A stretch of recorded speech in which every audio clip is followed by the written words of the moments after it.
I wanted to welcome you all, and great to see you after a great service this morning. And I thought so much of what Pastor Tim shared really just goes hand in glove with what we're doing today. I've asked Sandy here to work with me on our lesson today because it's a story of Samson. And you see, it's not just a story of Samson, it's Samson and the women. And so I've asked Sandy to work with me on this, and I think we're going to have an interesting time together. We're in Judges chapter 13 through 16. Now, obviously, we won't have time to go in detail through all of that, but we want to at least touch on most of it. And I'm so glad that Sandy can be here with us. We'll start, let me just start with chapter 13, Judges chapter 13, 1 through 5. And who's going to read that? You have it, okay. Let's see, we'll get the mic there and then we'll pass it back to Sandy here. This is Judges chapter 13, 1 through 5. I think it's a great beginning for us. Yeah, go ahead. Again, the Israelites did evil in the eyes of the Lord, so the Lord delivered them into the hands of the Philistines for 40 years. A certain man of Zorah named Manoah from the clan of the Danites had a wife who was childless, unable to give birth. The angel of the Lord appeared to her and said, "You are barren and childless, but you are going to become pregnant and give birth to a son. Now see to it that you drink no wine or other fermented drink, and that you do not eat anything unclean. You will become pregnant and have a son whose head is never to be touched by a razor, because the boy is to be a Nazirite, dedicated to God from the womb. He will take the lead in delivering Israel from the hands of the Philistines." Yeah. This is an amazing story then of Samson. We see right from the beginning that he was dedicated to God. And in a little bit we'll talk about this Nazirite vow that he was living under.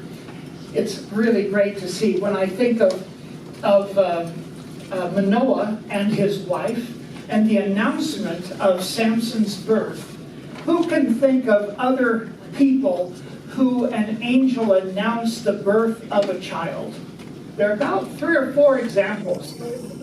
Elizabeth and Zacharias, and who was the son? John the Baptist, right. Okay, who else? Mary and Joseph, of course, yes, and Jesus. And who else?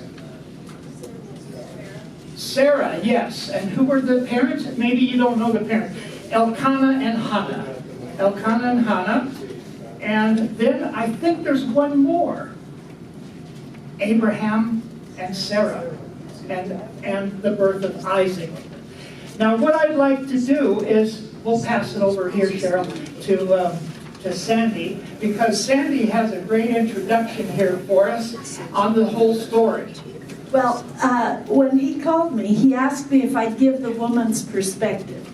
My response was, "Are you going to ask me to be Delilah?" What do you think, Butch?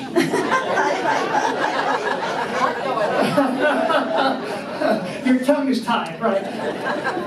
And he said no. He said no. So I went and studied up on this because you know how we are. We know the overview, but I wanted to give a few details. So I'm going to give you an overview in a nutshell with that bit of humor. So he was set apart as a Nazirite. Dave will talk about that. That's not a Nazarene like Jesus. Nazarenes are from Nazareth. This is not the same.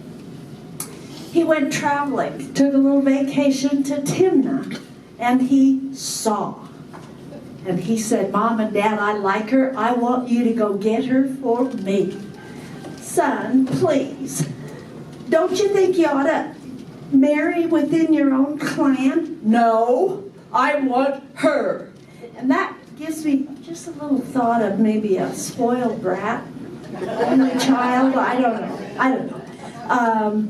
So they went and got him a wife, and she was threatened by her people. Now, That would be kind of like someone marrying a Muslim, maybe?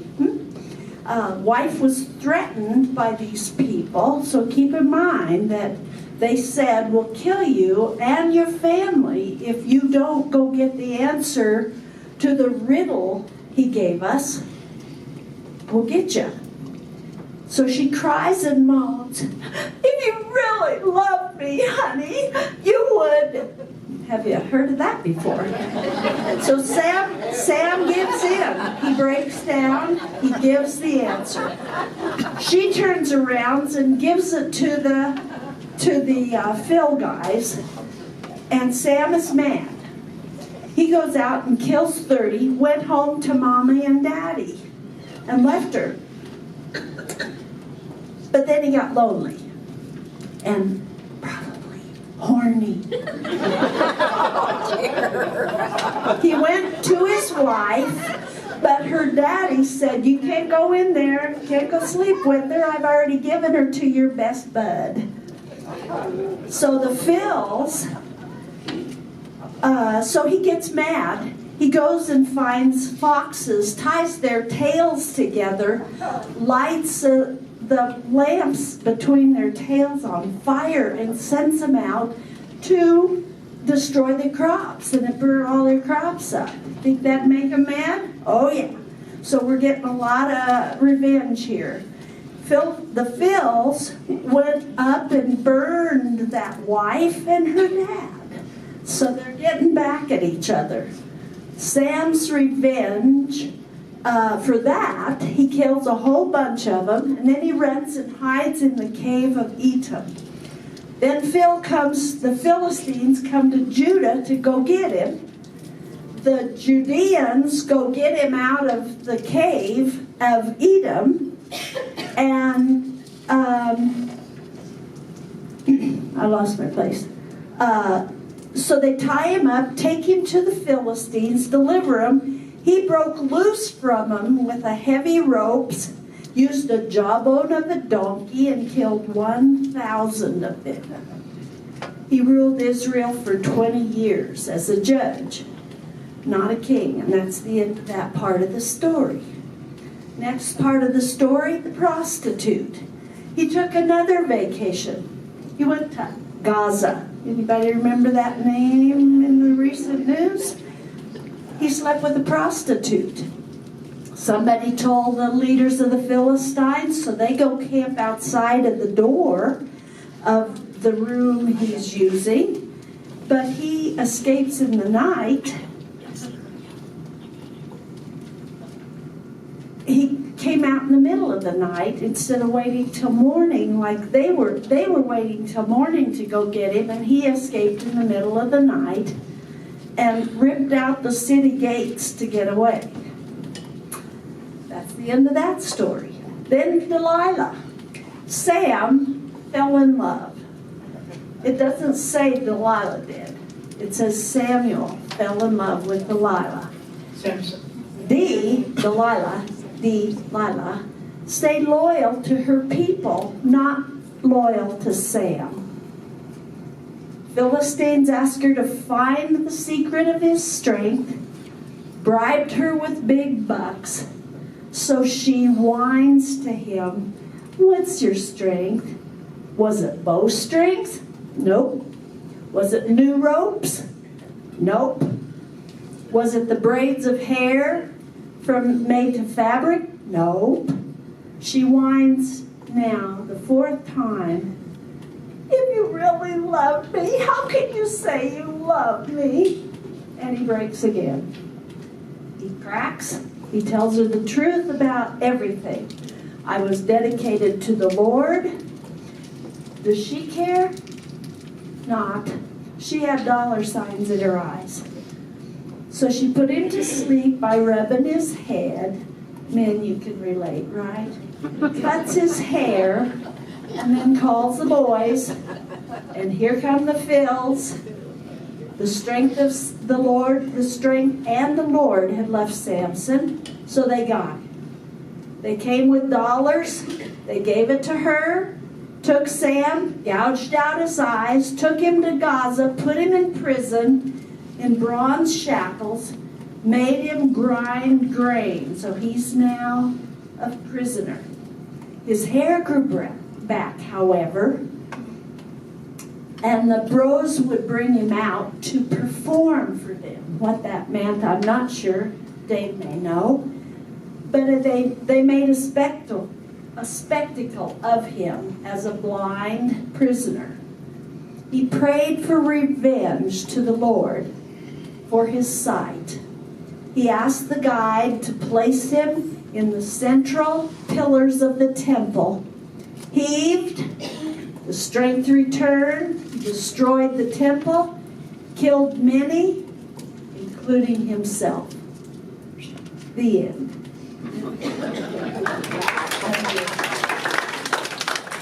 Well, that's Story. a great overview, and we'll hear more from Sandy in a little while. I was just thinking before, when we tell the story, we need to actually start with Hebrews chapter 11. And I asked someone to read Hebrews 11. There, I think in your notes you'll see it's right the last one. Wendell, I jumped the line there.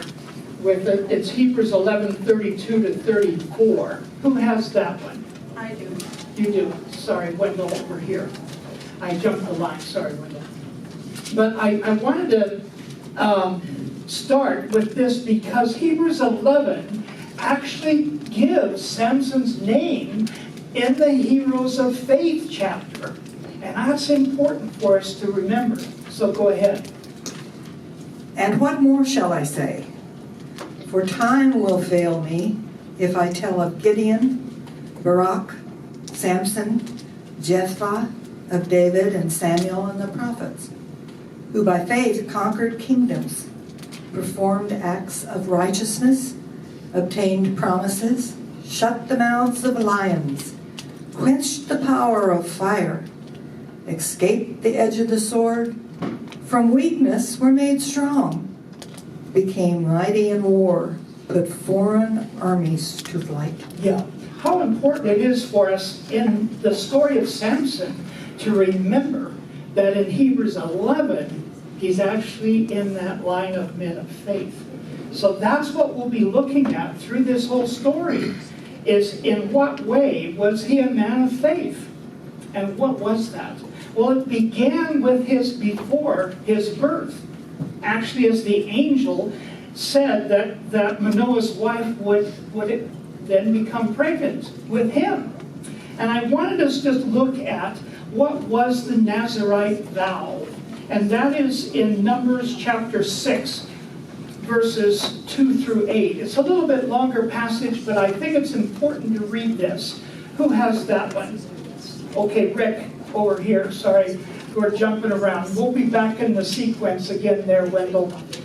Numbers chapter 6, verses 2 through 8. Particularly notice verse 2 and verse 8, which say clearly that he was considered holy to God, sanctified, set apart unto God. So Numbers, go ahead. Give the following instructions to the people of Israel. If any of the people, either men or women, take the special vow of a Nazirite, setting themselves apart to the Lord in a special way, they must give up wine and other alcoholic drinks. They must not use vinegar made from wine or from other alcoholic drinks. They must not drink fresh grape juice, and they must not eat grapes or raisins. Drinks that they may not, As long as they are bound by the Nazirite vow, they are not allowed to eat or drink anything that comes from a grapevine, not even the grape seeds or skins. They must never cut their hair throughout the time of their vow, for they are holy and set apart to the Lord. Until the time of their vow has been fulfilled, they must let their hair grow long, and they must not go near a dead body during that entire period of the vow of the Lord. Even if the dead person is their own father, mother, brother, or sister, they must not defile themselves, for the hair on their head is a symbol of their separation to God. This requirement applies as long as they are set apart to the Lord. Yeah. You see, I think it's 3 times it says he's set apart unto the Lord, dedicated to the Lord. And I thought, wow, you know, when my wife and I, our children were born to us, we dedicated them to the Lord. But we didn't have a Nazarite vow. Now I thought of Ian over here with his long hair. He could be a Nazarite. But isn't it important, I think, when our children are born, that we actually dedicate them to the Lord? And as Christian parents, you really seek to raise your children in the faith of the Lord. And I wonder, because I'm going to ask through this whole time, is what was the training then that Manoah and his wife, it doesn't give her name, but what training would they have given him as a child dedicated to the Lord? I've thought of that because, guys, this is the main question I want to ask today, is what would you as parents or as grandparents now looking at your children and grandchildren, what would you say to Samson? What would you say to your own children and your grandchildren? We have one of our granddaughters here with us. She's visiting from Indiana, as we were up in North Dakota for the wedding of one of our grandsons. And it was a solidly Christian wedding. Wow, it was a Christ-centered, Bible-centered wedding. It was just wonderful to be there. So as we came back then, Julia, our granddaughter's with us. And we've been having a Bible study each morning. And Brenda and I want to, just commend her to the Lord as a young woman. So when we think of that, I think, let's go on to chapter 14 now, because chapter 14, verses 1 through 4 raises this question, and then I'm going to ask this question. What do you think Manoah and his wife should have been teaching Samson? And, of course, the corollary of that is, what do you teach your children and grandchildren? So who has chapter 14, verses 1 through 4? I think someone should have that. Okay, if no one has it, I'll read it. Chapter 14, 1 through 4. Then Samson went down to Timnah and saw a woman in Timnah. That's what Sandy said. She had big eyes, and he saw this woman in Timnah, one of the daughters of the Philistines. And then comes verse 2. And he came back and told his father and mother, I saw a woman in Timnah, one of the daughters of the Philistines. Now therefore get her for my wife. There you go, Sandy. That's what you're saying. And then verse 3. Then his father and mother said to him, is there no woman among the daughters of your relatives or among all your people that you take a wife from the uncircumcised Philistines? But Samson said to his father, get her for me. She looks good to me. And then verse 4. We'll read verse 4 in a bit. That's the thing. So what do you think? Now it's obvious that Manoah and his wife, I wish he had a name. I don't want to keep calling her Manoah's wife and without a name, but anyway, that's what it is. Obviously they were instructing, they were saying, was there no woman from the daughters of your relatives or from among the people of Israel that you have to go to our enemy, the Philistines? So there was some instruction there. But what do you think about Samson, who had big eyes for this woman of the Philistines? We'll talk about that because men, and I'm speaking to our men of the audience here, that men are tempted visually. One of the main things I saw as a teenage guy, and being tempted with lustful thoughts or with porn or with things that we have, is I discovered that women look pretty good, and I had pretty good eyes for the gals around me. Men, Give away all our secrets. who just said that?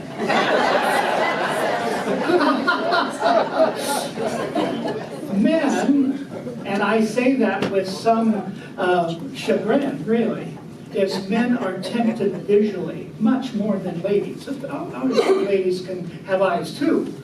But I think of that because who has Matthew 5:28? Yes. Jeff. Hey, David, I think that's where that statement, men are pigs, come from. Isn't that right? No, well, there you go. I don't know if I let you speak again. Okay, Jeff. Matthew 5:28 is this famous verse in the Sermon on the Mount where Jesus addresses these issues. Yeah, go ahead, Jeff. But I say to you that whoever looks at a woman to lust for her has already committed adultery with her in his heart. Yeah. And he really puts his finger on a key issue for all of us as men. Is he says, who looks at a woman with lustful intent has already committed adultery. Well, these are real issues for us, aren't they? Now, my wife reminded me that most of us in our group are gray-haired. You know, most of us are in our 60s, 70s, maybe 80s, and a few 90s, right? A few 90s. But my wife says what? We're not all dead yet. In other words, we can still be tempted, right? And I tell you, as a 76-year-old, I'm still tempted. So there we go, just like Pastor Tim said today. Now, with that reality, what do you think Manoah and his wife should have been teaching Samson? This issue we've already said about the Philistine women. You know, he would have surely gone for an Israeli, or a fellow Israeli. What do you think should have been teaching? And of course, as I say, what do you teach your children, grandchildren? Go for it here. Well, the next verse disturbs me. Yeah? Hold on. So, Do you want us to read verse 4? no, not yet. Okay, not yet, that's right. Well, that's what I was going to wait to. Don't look for love in all the wrong places. There you go, Steve. Good comment, I like that. Don't look for love in all the wrong places. Boy, what a key thing. The question is, how do you get that across to your children and grandchildren, right? Boy, go ahead. Did you want to? Well, logic, I mean, our parental Christian approach would say, you marry within your own culture. It's better that way. Yeah. They, And of course, we have to had remember the Philistines were actually their enemies. their enemies. Yeah. They've been ruled for how many years? 40 from years. the Phil- 40 years. So whose parent would want, it would be like us saying, you're going to marry a Muslim? Yeah. We know that cultural difference is going to pull them Yeah, it's probably to the wrong side, Sure. the wrong way, Yeah. and it's going to cause our children harm. Yeah. We hurt for them. We don't want that for them. We want their best. Yeah. And this was really a perennial problem all through the Old Testament. We see. Yes. Okay. Kathy and oh dear, Roxy. That's right. Roxy, go ahead. Oh, okay. Kathy first. Okay. Well, one of the things I was just gonna say is that, if his parents, I mean, if they were Israelites, they knew from the stories that were passed down that God had told the Israelites to stay away from marrying outside of their faith, because every Yeah. time they did that, Yeah. they weren't able to reform, at least from what I know, they weren't able to reform the women that they married, Yeah. or men that they married. They were always the ones, Yeah. the Israelites were the ones that were affected by the idols of the Yeah. other cultures. Yeah. Go ahead, Roxy. So two things that come to mind for me are loyalty to your family, and obedience to the Father. And if they would have been teaching loyalty and obedience, perhaps he would have stayed in the track. Yeah. Yeah. Well, then we come to this verse 4, and we'll keep talking about this, guys. We're not done yet. So I still want you to be thinking about your own children and grandchildren. So let's read verse 4. Was it, who had verse, oh no, I was reading that. Okay, however, his father and mother did not know that it was of the Lord. What do you do with that? For he was seeking an occasion against the Philistines. Now at that time, the Philistines were ruling over Israel, 40 years actually. So what do you do with that? Yeah, Kathy, did you, go, just speak it out. Okay, I was really struggling with this. I talked to Doug about that last night. We talked about the fact that. Oh, there's I the felt mic. like- Take the mic, yeah. Really felt like God just used Samson throughout the whole story of his life. And yet, as you started out the lesson today, I told Doug, I wrote this note to myself because I said basically he was born to sacrifice his life for God's purposes. Yeah, no, that's probably true. That's right. Yeah. Certainly God had given him unusual strength, that's for sure. You know, David, that reminds me of, is it Haggai in the Minor Prophets that had to take on that nasty wife? Oh, Hosea, right. That took on the prostitute Yeah, wife. yeah, that's right. And so here's where I had it too, Kathy. I struggled. Junior sitting there so innocent, you could answer this for all of us. Don't say anything, Jim. But here it is. The Lord has this in mind. This is how he's gonna denounce the Philistines. It seemed that, it says, for the Lord was seeking an occasion against the Philistines. So really there was something in that. And of course we see in the story that that actually is what happens. Well, when I think of that, it says then that, and we'll come on to this story more, because as you see in verses, chapter 14, verses 15 through 17, who has that one? Yeah, go ahead. On the fourth day, they said to Samson's wife, Coax, your husband, into explaining the riddle for us. What's the word that you said? Coax. Coax. Mine says Coax. entice. Entice. Coax. But Sorry. coax. Go ahead. Your husband into explaining the riddle for us, or we will burn you and your father's household to death. Did you invite us here to rob us?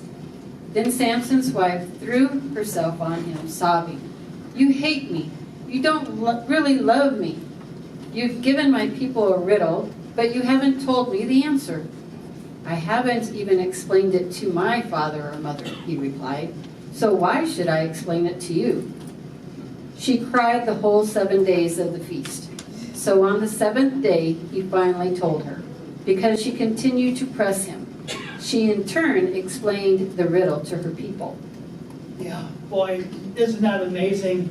So Sandy, you were talking about this whole issue of, it says entice your woman or entice this your husband. And then she weeps before him and pleads with him. Wow. What would you think of that, ladies? Girls, have we ever done that to our men? What do you think? Secret burning question. What do you think of that? Of this woman weeping and coaxing and enticing? Wow. What do you do with that? Yeah, Sandy. Barnesville beauty. In our Bible study, our small group, we're doing a lesson on, it's called the cost of control. And this is a perfect example. She used everything she had to control him, including crying for 7 days. I don't think I could do it 7 days, but yeah, whatever it takes, right? And when you think about it, what was the cost of her control? It was the end of her people. They all suffered because she had to have her way. It's a good study. If you're interested, come join us. Would any of the ladies care to give an example of how you seek to try to influence your husband or the men in your life? That takes some vulnerability. If you want to say something. Yeah. You know, it says on the seventh day. Yeah. I think that's God's favorite number. Yeah. A lot of things happened on the seventh day. Why? I don't know, but God's favorite number. She wore him out, that's for sure. Any lady that would like to be vulnerable enough to say that? Yeah, go ahead, here we go. Oh, who has the mic? Let's see, there's a mic up here, Wes. Hang on, Bobby. Hang on. Oh, okay, we've got one here. Shame on you. My favorite statement that I continue to say, and sometimes has some effect, is from our illustrious Jim, who says many times, the voice of the Holy Spirit sounds a lot like my wife. I use that quite often. Did Jim say that? Come on, Jim.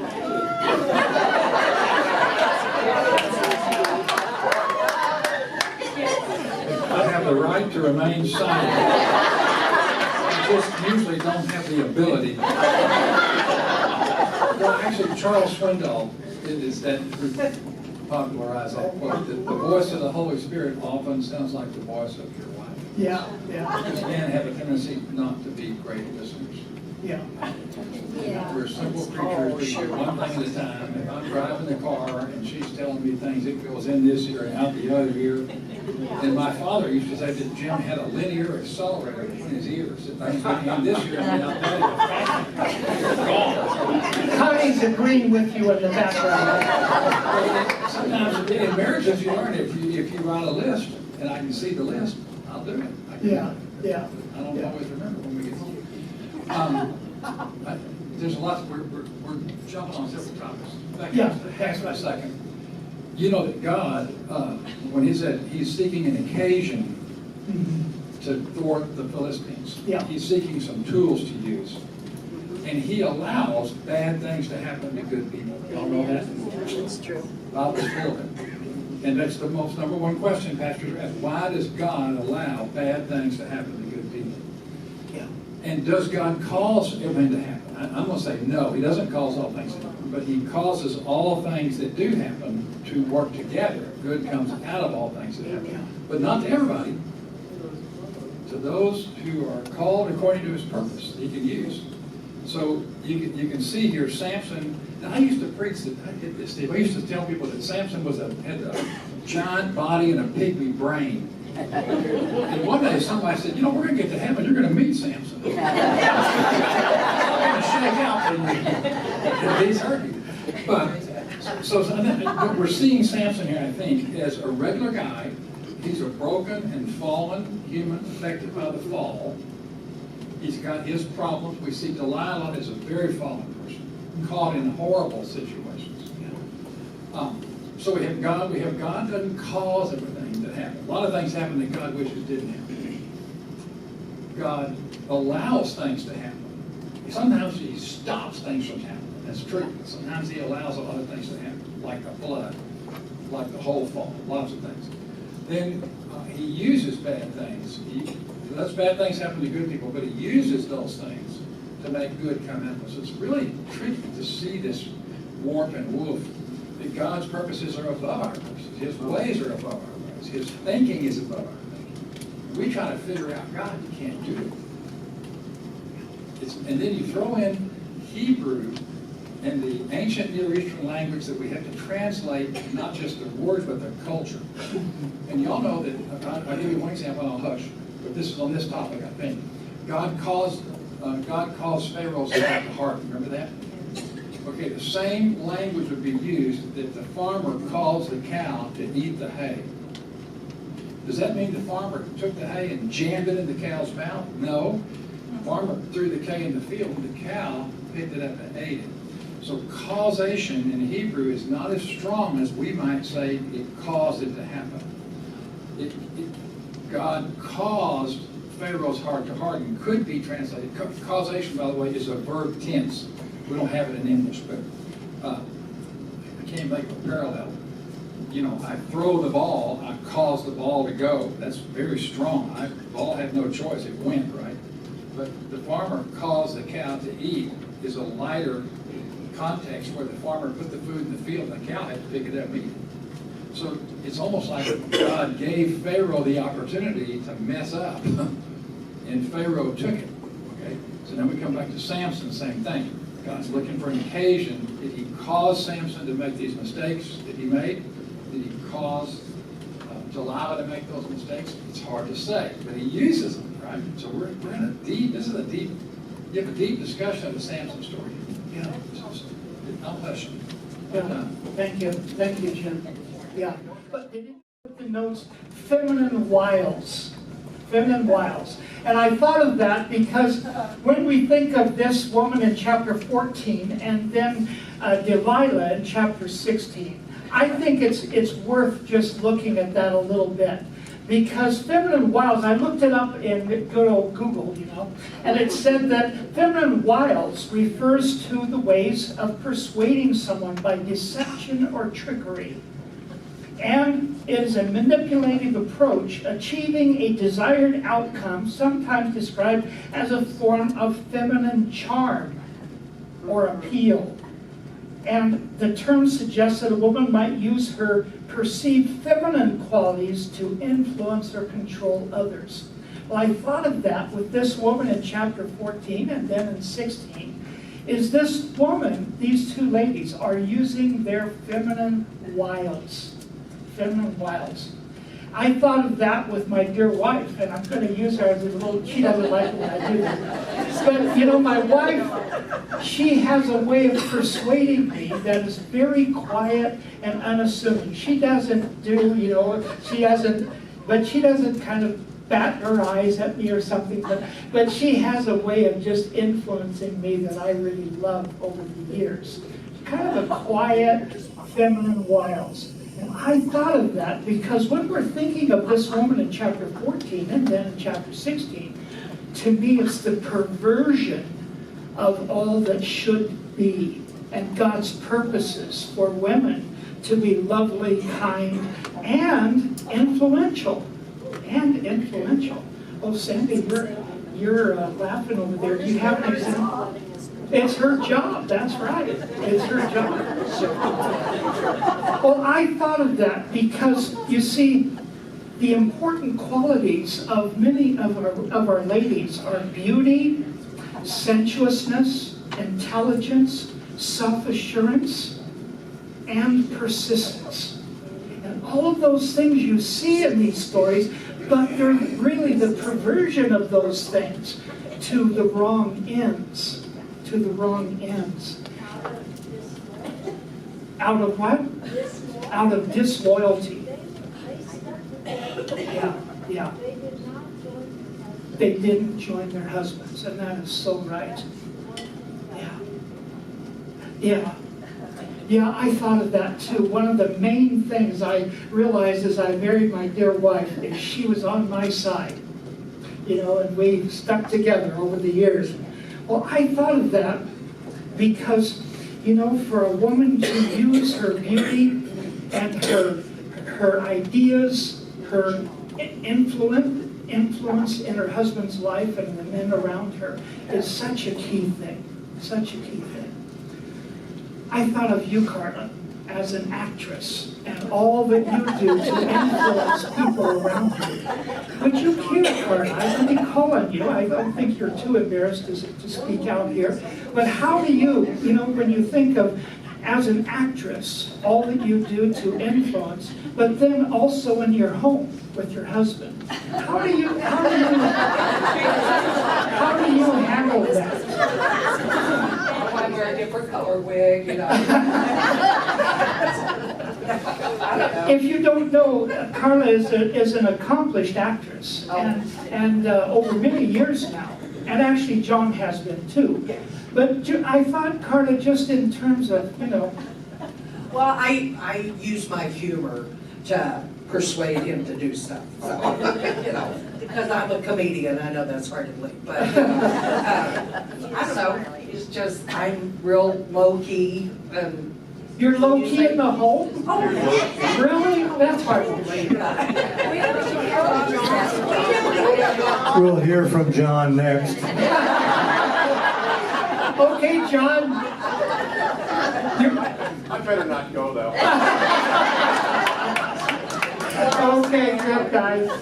Well, thanks, Carla. Appreciate that. Anyone care to speak up? I want to give you opportunity in thinking of how you ladies seek to influence your husbands. Yeah, go ahead. I'll confess. Oh, she's doing it. Well, you are, baby. Just because he asked. He's plugging his ears.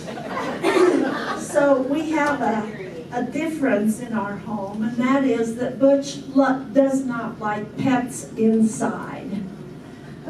And I do. I don't mind it. I clean up after him. I want him to be clean. You know, I don't want him pottying all over the house. But it's been a long 57-year conflict. So, are you saying you have 57 years married? Is that right? Wow. That's wow. I was a baby when I married. How old were you when you got married? 19, there you go. She whispered 19. I don't recommend it for everybody, but it was right for me. Okay. So I had an occasion to need to house for a bed and breakfast a lady who was taking her dog to her parents in Alabama. Oh dear. What's he gonna say? So I used my influence. And I kindly said to him, honey, it's just overnight. This dog is perfectly old and trained, and I won't let you be around him. So it happened. The dog was in the bedroom.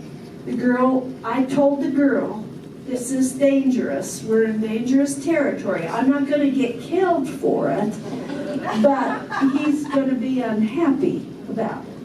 And it happened, and he was good. But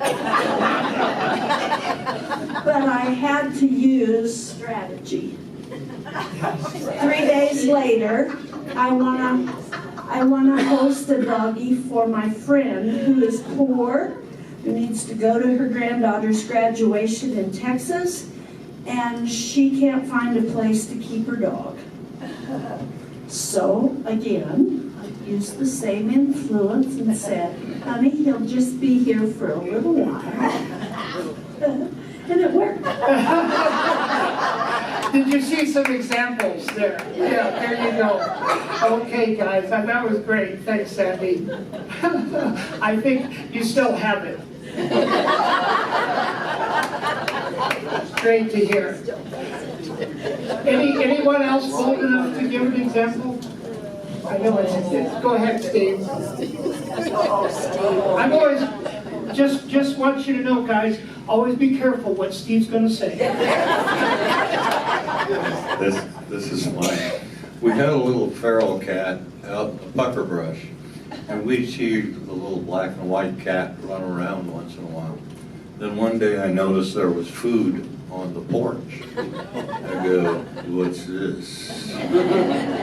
I'm feeding and watering the little kitty. I go, if that kitty ends up in this house, ends up in my bed, I'm sleeping in the pickup. So after 7 days in the pickup,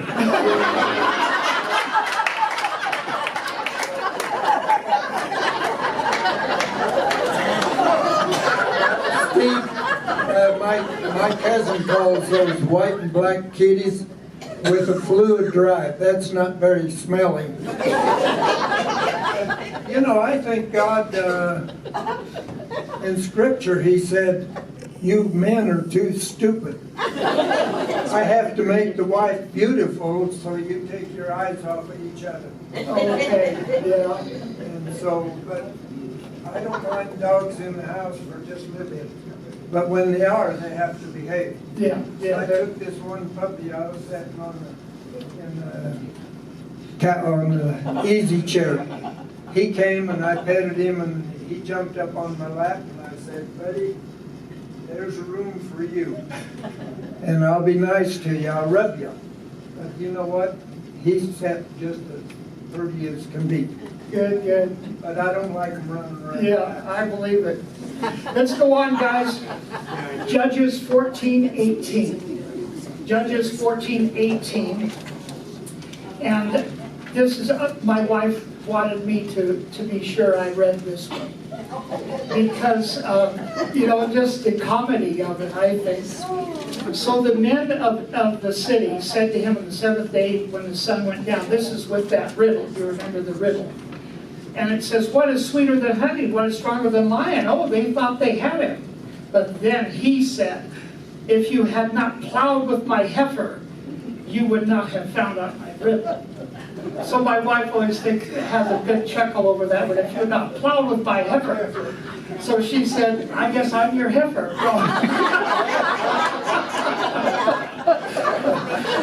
There you go. Well, guys, let's go on. I want to keep moving here. So chapter 15, we're not going to look in great detail here, but it's the continuation of chapter 14. And that's what Sandy had read already, or had referred to, with the strategy, the 300 foxes, they burn up the grain. Then 3,000 men in verses 11 through 13, 3,000 men of Israel come and try to influence Samson and say, Samson, do you not know that the Philistines are rulers over us? How can you use them? So then he says, okay, bind me with new ropes. So we begin to see some of what's going to happen in chapter 16. Bind me with new ropes and I'll be, then they cannot do anything. Well, then, of course, he breaks the ropes and he then kills 1,000 with the jawbone of a donkey. And then verse 20 of chapter 15, he judged Israel 20 years in the days of the Philistines. So you get the idea of the passage of time. So chapter 16 probably happened years later. And then we come to this that Sandy referred to with the harlot in verses 1 through 3. And someone, I think it was to read that, who has chapter 16, 1 through 3. One day Samson went to the Philistine town of Gaza and went to East Colfax. Not being afraid of STDs, he spent the night with a prostitute. Word soon spread that Samson was there. So the men of Gaza gathered together, waited all night at the town gates. They kept quiet during the night, saying to themselves, when the light of morning comes, we will kill him. But Samson stayed in bed only until midnight. Then he got up, took hold of the doors of the town gate, including the 2 posts, and lifted them up, bar and all. He put them on his shoulders and carried him all the way to the top of the hill across from Hebron. Oh boy, isn't that something? Whoa. He goes after a harlot. And again, he saw a harlot, his eyes, yeah. I've heard him referred to as a he-man with a she problem. Yeah, that's right. Yeah, that's right. Boy, it's a big issue, isn't it? When I think of that. Then we come in verses 4 and 5. Who has 16? Sometime later, yeah. Sometime later, Samson fell in love, sure, with a woman named Delilah, who lived in the valley of Sarepta. The rulers of Palestine went to her and said, entice Samson to tell you what makes him so strong and how he can be overpowered and tied up securely. Then each of us will give you 1,100 pieces of silver. Yeah, that's a pretty good deal. Well, it is to me amazing. That's why I wanted Sandy to work with us and others ladies here too. It's amazing how this guy can be so blind to this woman who is just manipulating him time after time. Never what? Committed. Yeah, she never committed to him. Yeah, that's right. Well, you see in your notes there, if you see the notes that I passed out, Proverbs, some verses out of Proverbs. And I think it is so important. As a young man, I spent a lot of time in the book of Proverbs. And these chapters 5, 6, and 7, each one has an example of what it is then to be tempted with, with sexual temptation. And I think it is so good for us just to review those verses. Proverbs 5, verses 3 through 6. Yes, Sandy. I don't know why you gave me this verse. You think, would you rather a man read it? It's pretty scary. No. For the lips of an immoral woman are as sweet as honey, and her mouth is smoother than oil. But in the end, she is as bitter as poison, as dangerous as a double-edged sword. Her feet go down to death. Her steps lead straight to the grave. For she cares nothing about the path to life. She staggers down a crooked trail and doesn't realize it. Boy, scary verses. I think of that. Now, when I read these verses in Proverbs, by the way, I think every time I say the lips of a forbidden woman, I also say of a forbidden man, because I think these could equally be applied to a man who is seductive and really trying to influence people. We'll talk about a little more. Let's go to chapter 6, verses 23 through 28. For this command is a lamp, this teaching is a light, and correction and instruction are the way to life. Keeping you from your neighbor's wife, from the smooth talk of a wayward woman. Do not lust in your heart after her beauty, or let her captivate you with her eyes. For a prostitute can be had for a loaf of bread, but another man's wife preys on your very life. Can a man scoop fire into his lap without his clothes being burned? Can a man walk on hot coals without his feet being scorched? Wow. Key verses, aren't they? I remember as a young man just memorizing these verses and thinking, Lord, help me to deal with my own sexuality in a way that is God-honoring to you. It's such a key verses. I think of verse 25 there that says, do not desire her beauty in your heart, and do not let her capture you with her eyes. And I often tell our daughters to be careful of your eyes.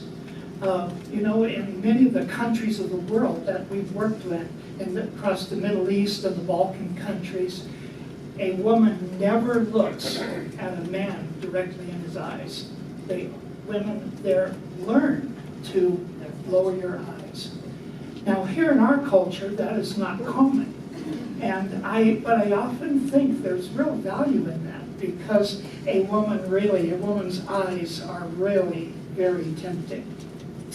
Let's read before we talk about the next one. We go on here. It's Proverbs 7, verses 21 through 23. With persuasive words she led him astray. She seduced him with her smooth talk. All at once he followed her like an ox going to the slaughter, like a deer stepping into a noose, till an arrow pierces his liver, like a bird darting into a snare, little knowing it will cost him his life. Yeah. Now guys, having read those verses, I want to ask them, for you as parents and now grandparents, how would you counsel your children and grandchildren in being careful of this kind of temptation when we think of the pervasive influence of porn all around us, and of course our television and other things? How do you counsel your children and grandchildren? Yes, Steve? I used to tell my son to be cool, but not too cool. Think about what you see and things that are coming your way. Be cool, but not too cool. Yeah, Sandy? I kind of think too, it's too late for my kids, but my grandsons, I can say, you know, this is my experience, this is where I went wrong. Yeah. Don't do what I did, because this is, I keep going back to the programming thing, if, then, else. Yeah. If you do this, then this is gonna happen, or else, if you do this, this is gonna happen. Yeah. And I think when they can learn from our experience. Yeah, that's right. Wes? I think one of the key things is our example. Yeah, yeah. Our example, yes. Roxy? Be careful what you consume with your eyes, with your ears, and with your mouth. Yeah, that's right. Pat, over here. Yeah, thank you, Roxy, that's right. Right on. I heard an illustration once, and I think that when they were going to speak at Day Spring about saving yourself for marriage, and that's not taught today at all. And many Christian young people, live with each other before marriage, but that's not God's ways, and there are so many horrible pitfalls that leads to. However, he gave the example, and he told these young people that, think of yourself, you are beautifully created like a rose. And every time you give yourself to someone before marriage, there's a petal that's torn off of that rose. So by the time you get married, there's nothing left for the love of your life. And that always stuck with me, and I did pass that along. Yeah, thank you, Pat. Yeah. I would encourage you that, to speak openly with your grandchildren, really. Because, all around, yes, Ian, just a second. Just all around us is the sexual temptations are all around. And I think it's so important as men and women of faith that we speak openly with about the dangers before them. Yeah, go ahead, Ian. Do you need the mic? Yeah. Who has the mic? Thanks, Ian, for speaking out. Oh. So I have many friends that are in this generation, and this generation is kind of corrupt, and you can just see that just in school with people, and I've had multiple people come to me because they see my wisdom and they see me and they ask me about their porn addictions and stuff like that. So I talk to them about it, and I've had many people that have strayed away from that just because that I've talk to them about it, and normally they don't come to talk to their grandparents, don't talk to their parents about it. They usually come talk to fellow people in this generation. So I mean, my advice is just, God always has a plan for you, and make sure that you stay on that path because it's ultimately the right one. Amen. So yeah. Great to hear. Yeah, God bless you. Well, this is our future missionary. Well, guys, our time is going so quickly here. I wanted, when we think of, we'll just read a few verses out of chapter 16, verses 15 through 17. Who has that? Yeah. Okay. Then she said to him, how can you say, I love you, when your heart is not with me? You have deceived me these 3 times and have not told me where your great strength is.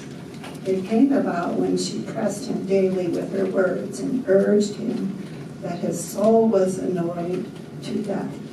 So he told her all that was in his heart and said to her, a razor has never come on my head, for I have been a Nazarite to God from my mother's womb. If I am shaved, then my strength will leave me, and I will become weak and be like any other man. Isn't that just one of the saddest verses of all the scripture, where he gives up his distinctive? Wow, isn't that amazing? I just think that's so sad. Well, then it says in verse 20, he didn't know that the Lord had departed from him. Oh, that's a sad one too. But then verse 28, he actually prays out to the Lord. And that to me is really great to see. Gene, did you want to say something? Yeah. Go ahead, Gene. Before we close, I'd like to just share, how beautiful a relationship can be if done in the right way and under God's guidance and leadership. Amen.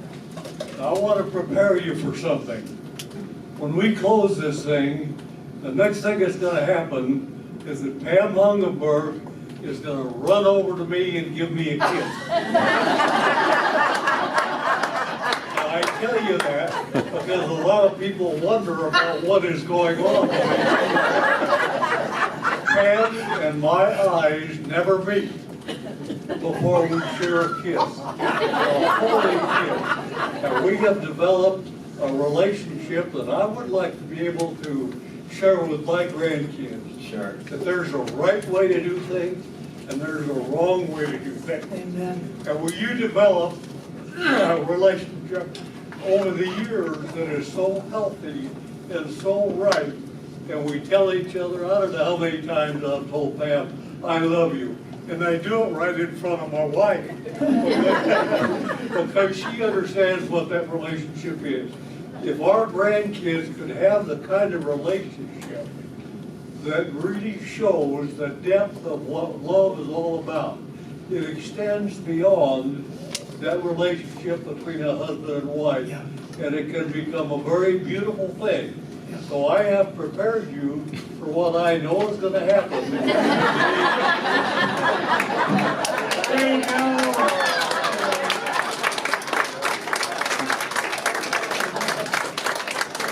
It's over, the show's over now. Well, guys, in the last couple of minutes here, the question I ask at the end of the notes is, what do we learn from the story of Samson? Is he was dedicated to God from his birth, but boy, the power of temptation, the power of temptation. And, you know, you and I face that. And we gave in our cards this morning in church. We say, oh Lord, help me then to burn the ships, you know, leave that behind. And all I tell you, our world is full of them, the power of temptation. One last thing I'll read. Sin will take us farther than we intend to go. It will hold us longer than we intend to stay. And sin will cost us more than we intend to pay. And I tell you, when you think of Samson, I think of, Jim, did you say we're going to see Samson in glory? And what do we do with that? When we think of Samson as a man of faith, he turned to the Lord in the end.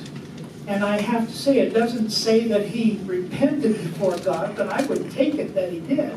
He prays to God, and the Lord restores his strength, and the Lord uses him. And I think that is great when I think of our message this morning. Burn the ships, leave them behind, and look toward God's purposes in your life in the future. Let's pray. Lord Jesus, today, when we think of the responsibility that each of us have to influence